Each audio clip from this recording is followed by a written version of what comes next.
Hi, very good afternoon to you. I'm just looking at the Dry Baltic Index just to get an indicator as to, how the economy is doing, because I've been told by a lot of people that follow the economies, if you follow the Baltic Dry Index, you'll get a good idea as to what is being shipped around the world, and that'll give you an indicator of how the global economic market is performing. But I don't think you can trust anything now that is coming from any official body, because if you look at where we are right now, let me just bring down this scale so you can see the years there on the bottom of that.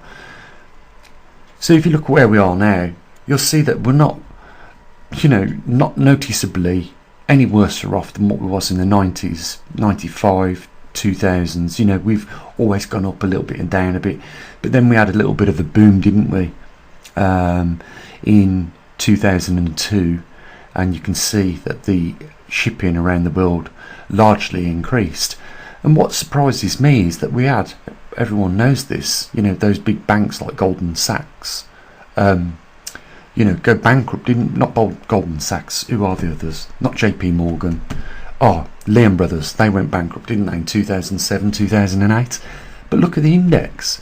It seems like, when there are these economic downturns and slowdowns, more shipping gets moved around the world than ever before. And again, if we look just before the pandemic broke out in 2019, late 2019, you can see it peaked again up to around just over 5,000 points. So what I'm saying is, I don't think we can trust anything now coming from any official organisation with regards to the true situation of how things are globally.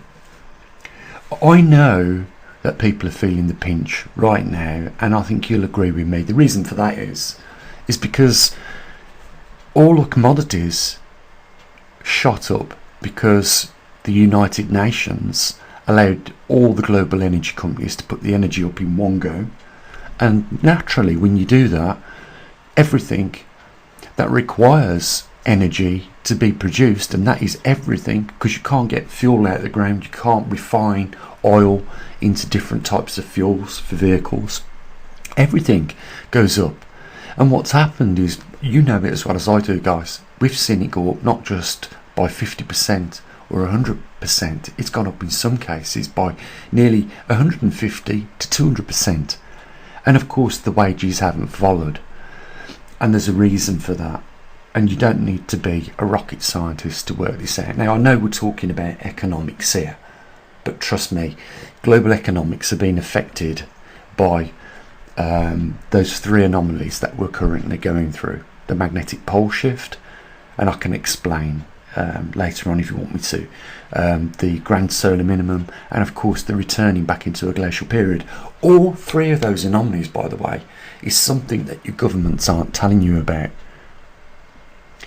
I said in a video the other day, the reason why we have to put up with such rubbish articles and stories in newspapers and on the mainstream media now is simply because they've fired all the decent and good reporters, because they can't control, a good story. And so they fire the good reporters that are capable of writing good and interesting stories to give you this thin down rubbish. I mean, if you buy a financial paper and try and have a look what's going on with the economy and get your source of information from that, you just find it's made up now with loads of rubbish articles that have nothing at all to do with whatsoever the economy. So my point is, it doesn't matter whether we're looking at economic charts or scientific charts that look at climate, or we're looking at news articles from other organisations, simply because we're not going to get the truth. And this is what I was trying to say to you guys. Over at Pole Shift News, our dedicated website for all the things that we do, when we do things like the Earth at a glance, we look at CO2, atmospheric oxygen, muons from Canada here in the UK, magnetometer data from here in the UK and over in Canada. Sometimes we get some data from Arizona, from Scott, another one of our superstars.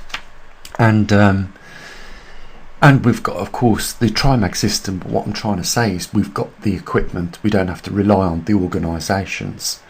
This is something that people need to appreciate a little bit more and just support what we do a little bit more, because it's so rare now. And as the days goes on and we go through the months, things like our observatory will become even more rarer, because organisations don't care. And I've got to say this, your community stores don't care anymore, because they've had a rough end of the deal as well. So that brings down the morale of the local communities in which we're living in. And this becomes what is described as a global depression eventually, when everything is looking doom and gloom, and it is.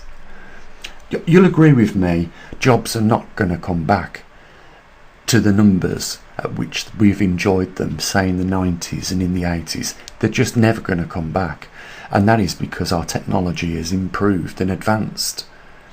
So it's meant that labour isn't needed in the market so much anymore. Now just think about this. What do you think is going to happen over the coming next couple of years with artificial intelligence? How many jobs is that going to remove? And the thing is the deal. You can get food stamps, or you can get a low paid job, or you can steal the money.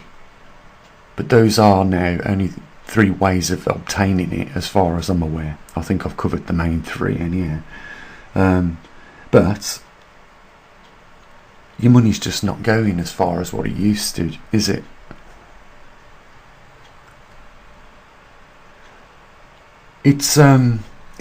It's a shocking thing to see, and this is only going to get worse.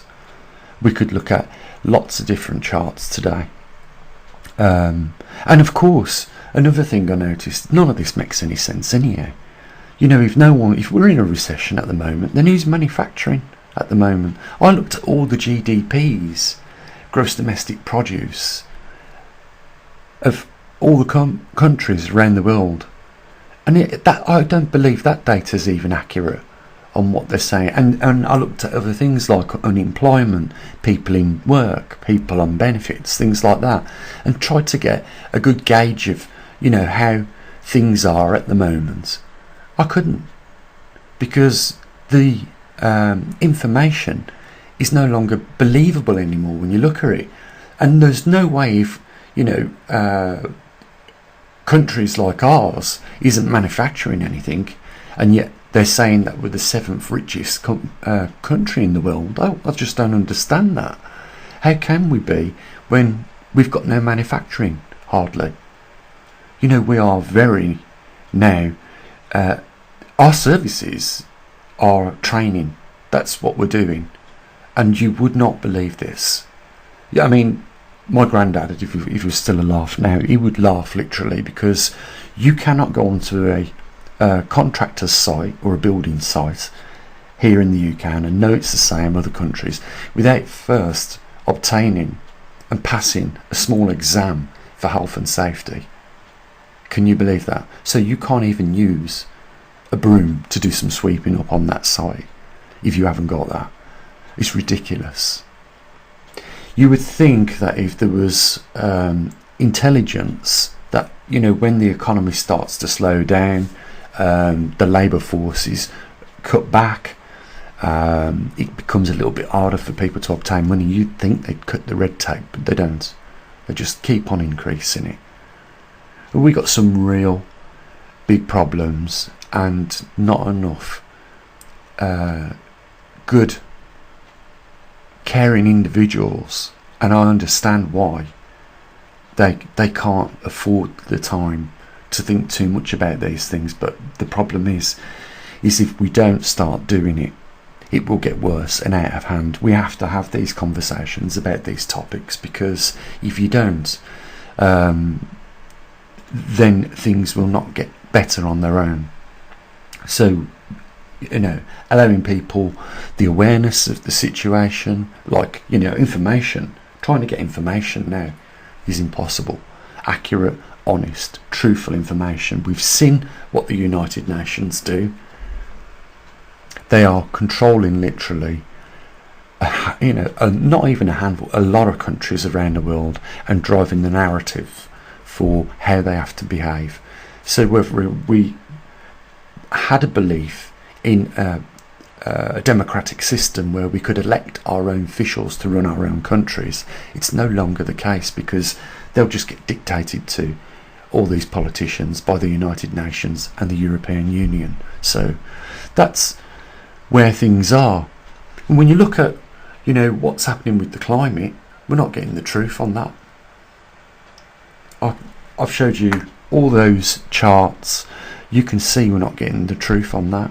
It's unbelievable what they're suggesting, and they're comparing data just over a small selected period of time, going back to the 1900s, and just using 20 or 30 years out of that time period to say, look how much the temperature has risen, look how much CO2 has risen since this point in time.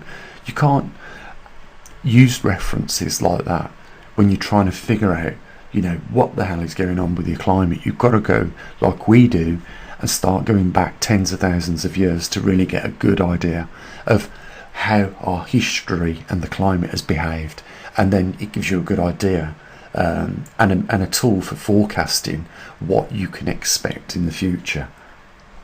Well, you know, when you come to, I'll just quickly show you guys, when you come to a chart like this, you know what's going to come next. Just bear with me, I'll pull the chart up very quickly. So just briefly, if you look at a chart that goes back like this one does, 450,000 years, you can see that the temperature has gone up and it has gone down, and we've gone through, you know, 4 or 5 interglacial and glacial periods during that time. I'm going to show you the United Nations temperature chart, and I want to ask you just, you know, a logical question. If you was going to put your money on this, what chart would you like to put your money on to get an accurate prediction of what's going to happen next? And the difference is when you look at a chart like this, and this is what the IPCC are using, and you know, obviously we know that's coming from the United Nations. You look at this chart, just shows you the temperature rise going up from 1900s. But I showed you on the other chart going back 450,000 years, temperature not just going up but also coming down, and doing it in a nice regular pattern of 100,000 years, we know, which is the Milankovitch cycle. This chart just shows you the temperature going up. So if we was to just use this chart going back only 100 years, you probably would be worried, because you'd think, oh my God, we have done something to the climate and it's going up and up and up. And of course, this is the chart that the United Nations and all the politicians around the world are using to convince people that we are creating a problem through adding carbon into our atmosphere, and that in turn is driving the temperatures up, when I just showed you the true fact. You've got to go back a lot more in the history, and the further you go back, if you start going back, you know, hundreds of thousands of years, you see a temperature pattern cycle. So it becomes easy for you to predict what is going to go on next. When you look at a chart like this, of course, you just think that, you know, we are eventually going to boil off our atmosphere because we are, you know, out of control, and climate is out of control. But another thing to note is look at the increments on the temperature scale, and note that they go up in 0.2 increments.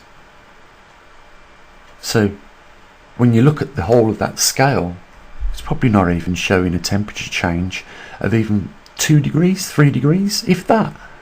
Clearly not. And this is what I'm trying to convey to you, good people out there, that you are being misled.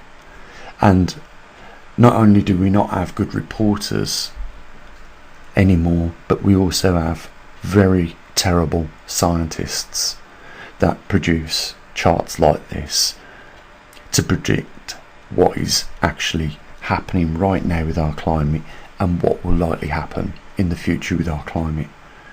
And it's brainwashed the living daylights out of people. And this is just something I want to change. I want to put the honesty back into science. And, you know, that's why I go out of my way with the equipment that I've got to not just talk about the regurgitated news that I could find all day long on the internet. I want to show you the readings that we took so that you get a more honest and accurate idea of what is taking place. Guys, there is a link down there. Be amazing to see a few people step forward and really start getting behind this observatory, because as the weeks and the months go by, it's getting worse. And I just try sometimes to motivate people to understand the importance of what we do, because it's rare. And on that note, guys, I want you to do what I say normally do. You know, you take care of your loved ones as best you can. I know times are getting hard for us all. Link down there, say what I usually do. Have a good day. Bye for now.